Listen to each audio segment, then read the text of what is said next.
And we shared this nice little hug. She goes, no, there's something more. You changed my life. I'm sorry, what? Mark, you changed my life. 5 words. 5 words just like that. To get me to realize what my advisor had been trying to teach me all along. That when you want to change the world, your community, your peers, and ultimately yourself, you have to be willing to challenge your status quo. This is episode number 3 of Keep Me Inspired podcast show with Mark Perez. Hello everyone, today I am so happy to have with me Mark Perez. Better happens daily. Mark Perez believes in this quote so strongly. His vision to create a better life for people so that united we create a better world. Mark Perez is a talented and insightful speaker. His message resonated with many students and inspired them to think about their legacy within their school and community. I am excited to see how his message continues to resonate with audience of my podcast. I also want to mention that Mark did a TEDx talk spoken to over 5,000 plus people. He is also titled as Certified World Class Speech Coach. He speaks regularly to many audiences. He also been to Toastmaster International, Microsoft, Facebook, Servus CON, and I think by now you might have got some of what he is, and let's listen from the legend itself. So grab your headphones and stay tuned. During the recording of this podcast, there have been some technical issues. Do forgive me for that. I will make sure in this podcast throughout you will listen Mark Perez all the important talks, the important conversation points we had, and also the story, a long story he told me. And I will make sure you get maximum value from this podcast. So wear your headphone and stay tuned. Hello guys, I'm Shivatmaj. I'm your host for this show, and every fortnightly I will be interviewing today's most inspiring and successful personalities who will range from CEOs, authors, celebrities, YouTubers, and other achievers who have achieved unachievable paths and became most successful. And we both will learn together and deconstruct and understand what made them be wherever they are today. So stay tuned. Can you speak about some of the issues students face in their early life? In terms so you just want me to talk about like issues I'm facing currently? Yeah, even this COVID Okay. situation. I'd say, one of the big things is like, in the United States, I guess with COVID, everything's virtual. I don't know if they're doing the same thing where you are, but what's interesting is I get a lot of feedback from students, and they're like, it's really not as bad as one might think in terms of the school thing, because it's like, okay, we're doing things at home. Really, the only thing is like it's harder to learn. So how do we adapt, and how do we sort of make things to a point where we're able to learn effectively and efficiently without the help of a teacher kind of in person, because we all crave that physical sort of like connection, but the screen is keeping us away, so it's harder to get that, so it's harder to learn. And so one of the biggest bits of advice is I'll always advise students, like, if it's really troubling, if it's really hard to kind of learn, is to understand that while we're at a huge disadvantage, you can also utilize this for your advantage.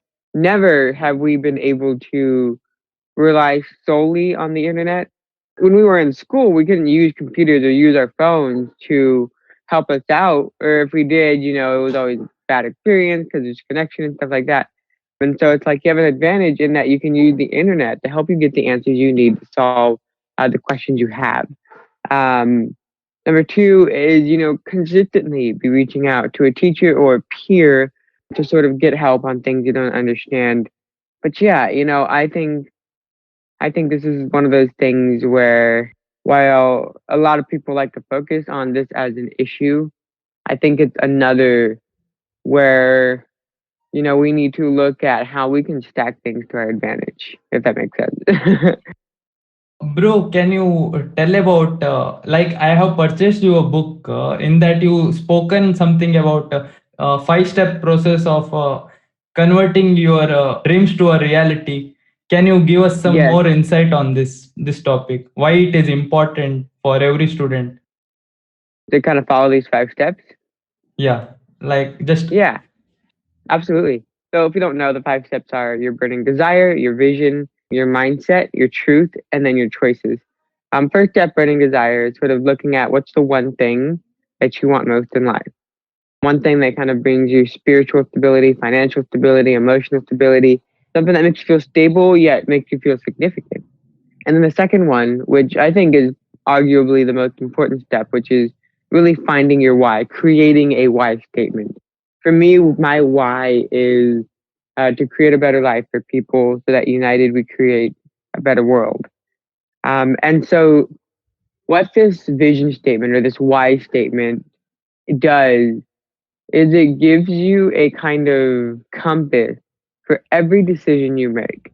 Literally every decision you make needs to be under the basis that if is what I'm doing following this why, right? If I go get coffee with this friend, is it following my why? If I, take this opportunity, is it alongside my why? If I stay at this job, is that, me sticking with my why? Right. So being able to be very intentional with that why statement and really taking the time, and I mean literally months sometimes, to really develop a fully refined why statement will set you up for the rest of your life. Then we have this third one, which is mindset. And it's all about switching from a mindset of fixation to a mindset of growth. Carol Dweck, the author of Mindset, writes the book on this, and she's a genius. And the reason I say that is because, in essence, what mindset is all about is traditionally we used to think that, who you are is who you always will be. What growth mindset says is who I am is just a sign of who I can become, right? And so I have a friend who's, very assertive, but she thinks that, being genuinely kind is like contradicting to who she is. And I argue, I say, well, that's not necessarily true because she's very like, I'm keeping it real. But I don't think that's true because if what she's feeling and what's easy for her is, being kind of overly assertive to the point where she's being a bully sometimes, if that's real because, you believe life is hard. Well, if life is hard, then that means reality is hard. So what's real is what's hard. So if you're doing what's easy by being a jerk and being a bully, you're the one being fake. Being kind is hard. That's what makes it real, right? Choosing love is hard. That's why it's the most real thing out there. And so it's sort of getting her to sort of shift that mindset to, okay, I might be who I am now. However, I'm also capable and allowed to change. That's the whole mindset thing. Then we have truth. Truth is kind of like if there's a king and a queen, then there's like the general who goes out to make it happen, right? So your capital T truth is like a belief, like the number one thing you believe in. So a phrase, not necessarily your why statement, but it's just a phrase that sort of like kind of keeps you from losing yourself. So, those people who dedicate themselves to their careers, but they ignore their friends and family, right? It's people who, let's say they want to be an engineer, right? So they just dedicate their entire life to being an engineer. However, their capital T truth says, choose love. So everybody they interact with. So their why statement is maybe to, build a better world so that society can live sustainably. So being an engineer helps them do that. But how they get there, right? The route they take to get to that why statement matters just as much as the why statement itself. So the why is sort of the end game, whereas the truth is sort of how you're going to get there. So let's say you have two engineers. One of them says choose love, and the other one just doesn't have a truth at all. They just don't care. So the one that doesn't care is going to get to that why statement, but they're going to do it destroying relationships. They're going to do it being miserable. They're going to do it in sort of like this, lonely shell of a life. Versus the person, the engineer who believes in, choose love or make kindness normal. They're going to treat everybody in their life with kindness, with love and sort of gratitude. And as a result, they're going to end up farther than the person who had the same exact why statement. And so that's why having a truth is important. For me, it's better happens daily. So my why is to create a better life for people, that united we create a better world. My truth is better happens daily. So it's just, am I ensuring that everybody I interact with is better than they were when I found them, right? So your truth is really how you're getting to that destination. And then the last one, step number 5, is choices. Choices is all about time and energy and money. You're choosing to put whatever. Those are the 3 big investments that you put into really making your dreams a reality. That is, you put it in time. You need to put in time. The most valuable asset.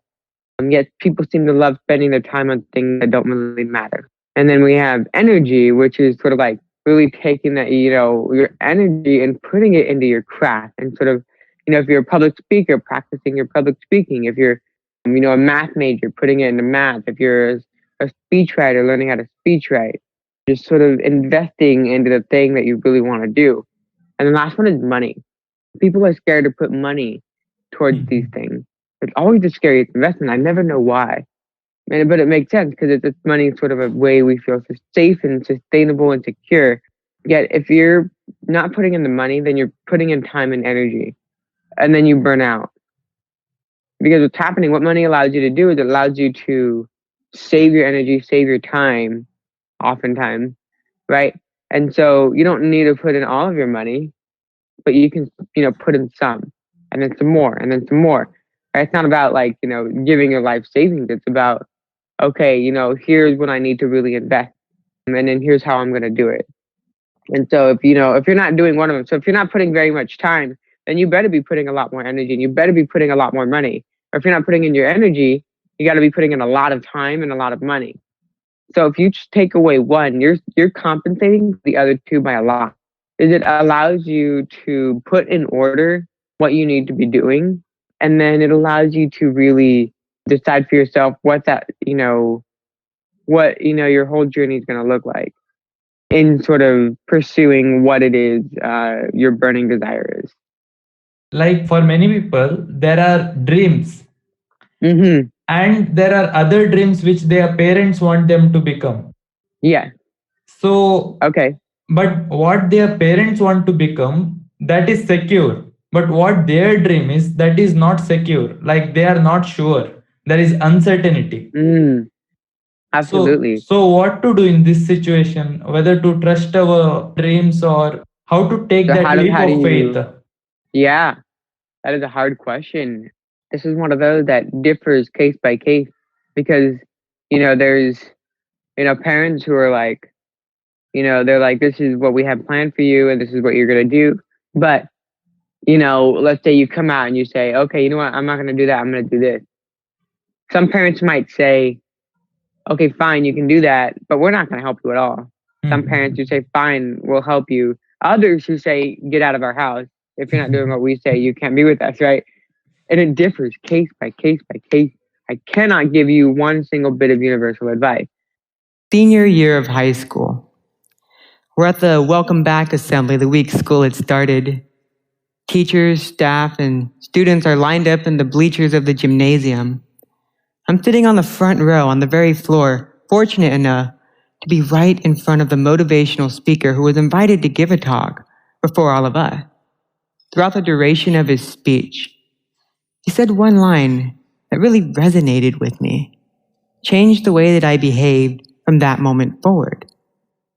With more sincerity than I've ever seen in anyone before, he widens his stance, puts his shoulders back, chest out, and he says, "We spend more time thinking about our dreams than we do actually acting on them. Instead of focusing on the progress we could actually make. Well, interesting. Now, I didn't have any dreams or goals, at least not at the time. So I thought to myself, what could I be doing now that would reflect what I might be doing in the future? And that line had inspired me to get to know my leadership advisor, Mr. Briggs, a fairly tall man with a smile almost as big as his heart. And he believed that if you wanted to change the world, your community, your peers, and ultimately yourself, you had to be willing to challenge your status quo. Him, with the help of an amazing leadership class, got me to accomplish just that. And it started with the small things, like doing projects and making posters. And then it built up. I started giving announcements at lunch. I emceed an assembly and ended up actually planning a school-wide assembly. Mr. Briggs has kept me under his wing even to this very day. In fact, about a week after I graduated, he sends me an email and it said, "Mark, you would be a great fit to speak at a leadership conference being held at Jackson High School that fall. I'll give you 5 minutes. What do you say?" Well, enthusiastically, I took him up on that opportunity.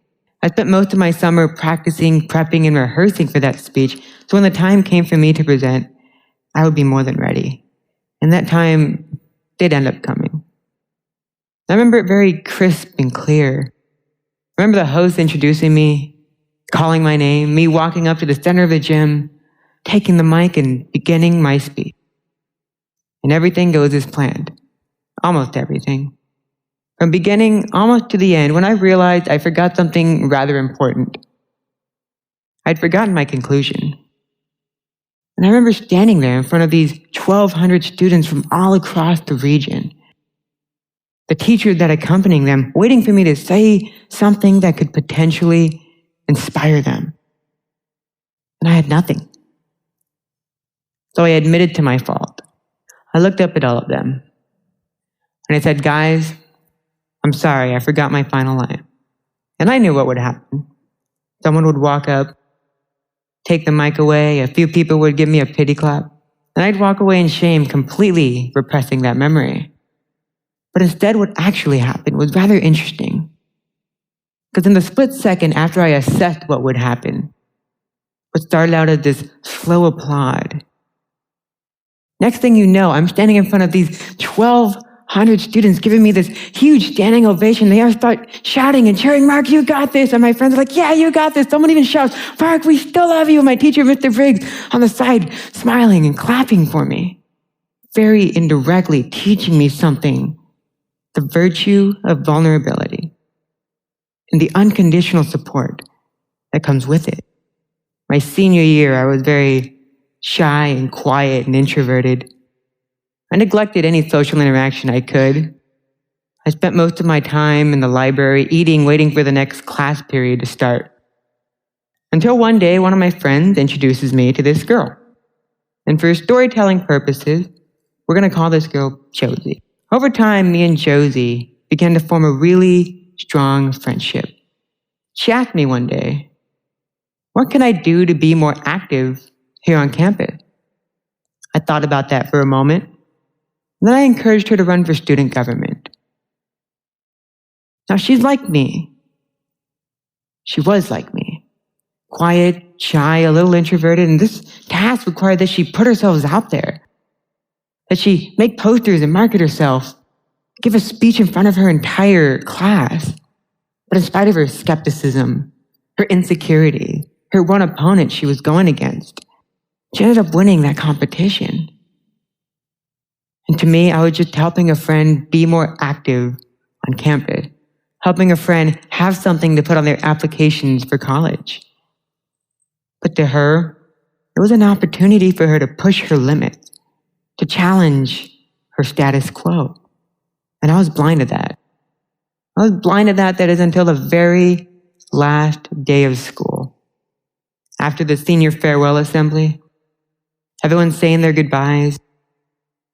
And at one point, I remember seeing her in the far corner of my eye, She's approaching me crying. I grabbed her hands and I said, Josie, what's wrong? Real fast, she goes, I'm going to miss you. Well, thank you. I'm going to miss you too. And we shared this nice little hug. She goes, no, there's something more. You changed my life. I'm sorry, what? Mark, you changed my life. 5 words. 5 words, just like that. To get me to realize what my advisor had been trying to teach me all along. That when you want to change the world, your community, your peers, and ultimately yourself, you have to be willing to challenge your status quo. And I'm grateful to have had an advisor like Mr. Brigg who could see that I could be more than what I thought I could be. And blessed to have had an opportunity to change someone's life. However, the question remains for you. Who in your life can see something in you that you can't yet see? And who in your life can benefit by what you offer them? Wow, that's a too deep message. Yeah, there are moments when we feel worse, and even though we have everything, the most of the times we feel that we didn't achieve much in life. Even though we have come a lot far, and some people recognize us, I think we should value them more. Can you just tell me what is some of the common patterns you see students of 20 years of age constantly keep blaming upon? And I think you have come across different age of people, and there you might have saw some similar pattern. I think the most common one would be sort of a conflict of students trying to pursue both what they want to do with themselves and what they have to do with themselves. And what I mean by that is, whether it be societal, whether it be parental, a lot of students tend to feel this sort of conflict of, like, I want to and I feel like going in this direction, though I don't know what it looks like. Though what I do know is, my parents or society tells me to go this way. And that way looks secure. And what this does, and while it's not fundamentally wrong, what it does is it kind of strips students from their livelihoods. And I'm not saying that in the sense that, parents and society doesn't, intend the best for people. What I mean by that is, we're not going to best serve society unless we do it on our terms. Right? You look at some of the most influential people in society, they are able to do what they do because they're influencing society on their terms, right? Martin Luther King, for example, is a great example. He was a preacher, right? And sort of a teacher figure. But he couldn't have made the world better doing much else because he knew for him, and I imagine he knew for him, like this was how he was going to make things better. Other affluential people, who's a good example? What's his name? I have it off the top of my head. Gandhi, I think it's a very cliche one, but he wasn't going to make a difference in the country he lived in unless he did it on his terms. Same thing with, amazing people, presidents and world leaders are able to make a difference the way they do on their terms. And that's kind of the struggle I see students facing is they feel like they need to be productive members of society on somebody else's terms. And that's not true. And so what I do to address this is, I have my 5-step formula that I have in my book, I Am, A Simple Idea for Making Life Better. And what this does is it first makes you identify what it is you want. It doesn't have to be a career. It doesn't have to be, a way to make money, but it's just, what do you want? Like, what do you want to feel most of the time that you're alive, right? What is your burning desire? And then you can go from there. A lot of people like to see things as career first, right, or money first. And while it's fine, and that's that, and that's actually the problem, it's that it's just fine, but it's not great. it's not, it doesn't feel amazing. It doesn't feel, hopeful. It doesn't feel exciting. It doesn't feel enthusiastic. When you set goals that are just fine, you're going to get a fine life. When you set goals that are great, exciting, and enthusiastic, the way you get to those goals are going to be great and good and enthusiastic. So, yeah, I think that's the common pattern I sort of see. Yeah, my other guest also said the same, that you can't just, there is nothing such like as a perfect idea or perfect plan, something. We have to do a set of trial and error and figure it out ourselves. Yeah, that is a very important thing to note. And thank you for sharing this insight. Mark, I really appreciate that you took your time and you came here on my show to share your very important message, better happens daily. And by this, youth will get some kind of inspiration. Even I was so much inspired by your talk today. And yeah, we have learned a lot from you today. So once again, I really appreciate you taking your time for this show. Thank you. Of course, dude. Thank you so much for having me. I really do appreciate being here. And I appreciate sort of spreading the Better Happens Daily message. So I really do appreciate, and I have so much gratitude and love for everything you're doing. So thank you. I do appreciate it. All right. Bye-bye. Thank you so much, guys, for making it till the end. And on our next week podcast, I will be having Ruben Lassa, who is the author of Titan Life and also the CEO of TitanPlanner.com.